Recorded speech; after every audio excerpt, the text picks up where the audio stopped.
Assalamualaikum warahmatullahi wabarakatuh. Saya Rini Wediana dari Prodi Tadris IPS Fakultas Tarbiyah dan Keguruan UIN Sultan Syarif Kasim Riau. Di sini saya akan menjelaskan landasan sosiologi pendidikan untuk memenuhi tugas mata kuliah landasan pendidikan IPS oleh dosen pengampu Bapak Nurdiansah MPD.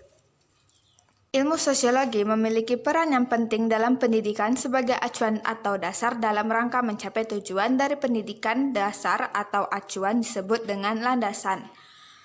Sebelum mengetahui apa itu landasan sosiologi pendidikan, yuk kita ketahui terlebih dahulu apa itu landasan pendidikan. Secara leksial, landasan berarti tumpuan, dasar, atau alas. Karena itu, landasan merupakan tempat bertumpu atau titik tolak atau dasar pijakan. Titik tolak atau dasar pijakan ini bersifat material dan dapat pula bersifat konseptual.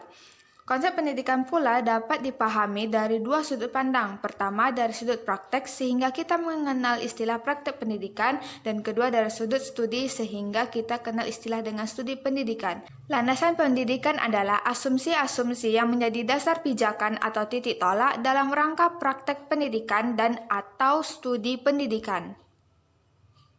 Berikut jenis-jenis landasan pendidikan. A. Landasan religius pendidikan. B. Landasan filosofi pendidikan. C. Landasan ilmiah pendidikan. Dan D. Landasan yuridis atau hukum pendidikan. Lalu, apa itu landasan sosiologi pendidikan? Pengertian landasan sosiologi pendidikan.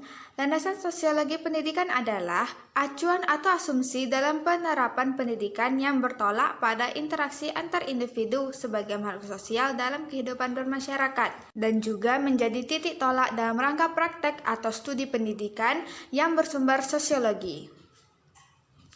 Ruang lingkup sosiologi pendidikan. Ruang lingkup yang dipelajari oleh sosiologi pendidikan meliputi 4 bidang, yaitu yang pertama, hubungan sistem sekolah dengan aspek masyarakat lain. Kedua, hubungan kemanusiaan di sekolah. 3. Pengaruh sekolah pada perilaku anggotanya. Dan yang keempat, sekolah dalam komunitas.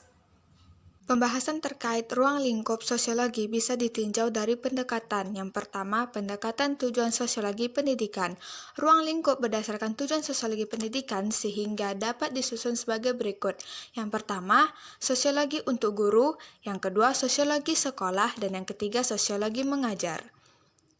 Pengembangan pokok pikiran sosiologi guna memenuhi tujuan sosiologi pendidikan. Dalam hal ini, memiliki beberapa ruang lingkup, diantaranya pengantar, meliputi konsep dasar sosiologi, struktur sosial, fungsi dan pengendalian sosial, perubahan sosial, taksonomi ahli sosiologi, macam-macam kelompok dan sistem sosial, dan hasil peneliti ilmuwan sosial. Dan yang kedua, pembahasan, meliputi institusi masyarakat, sosiologi, dan kurikulum pendidikan bagi kebudayaan, proses belajar, mengajar di kelas menurut kacamata sosiologis, guru dan masyarakat, serta sosiologi dan nilai. Pendekatan yang kedua yaitu pendekatan pengertian dan istilah sosiologi pendidikan.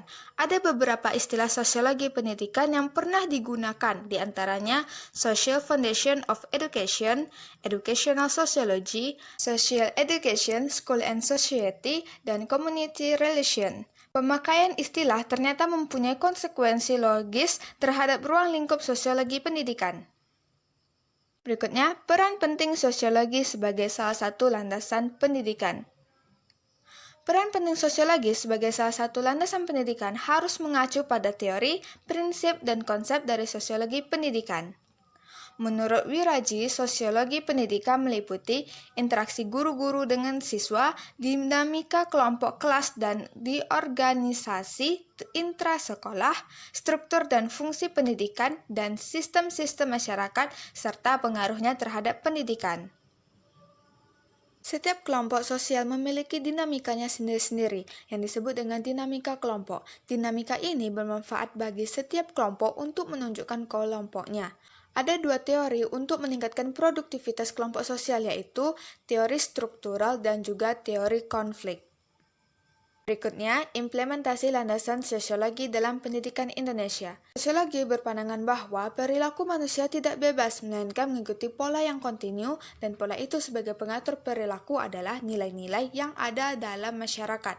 Ada 3 jenis pola kegiatan sosiologi dalam pendidikan, yaitu pertama, pola kegiatan sosial nomotetis adalah pola kegiatan sosial yang lebih menekankan pada dimensi tingkah laku yang bersifat normatif. Pendidikan adalah sosialisasi dan kepribadian.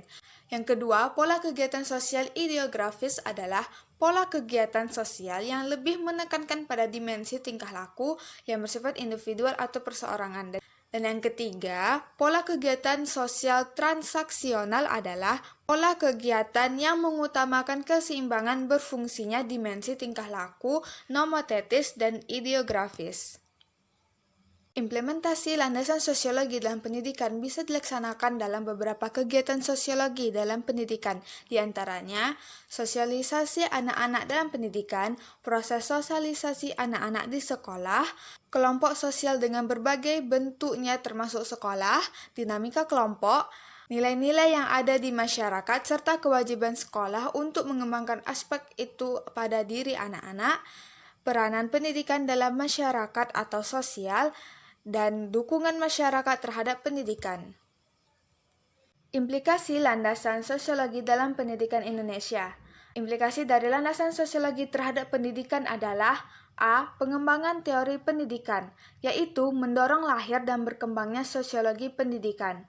B. Tujuan pendidikan. Pendidikan dapat dijadikan ajang pembelajaran bagi siswa untuk mempersiapkan diri mereka sebelum terjun di masyarakat. C. Kurikulum pendidikan. Kurikulum pendidikan harus disusun berdasarkan kondisi sosial masyarakat. D. Proses pendidikan. Sekolah merupakan bagian dari kelompok sosial yang ada di masyarakat.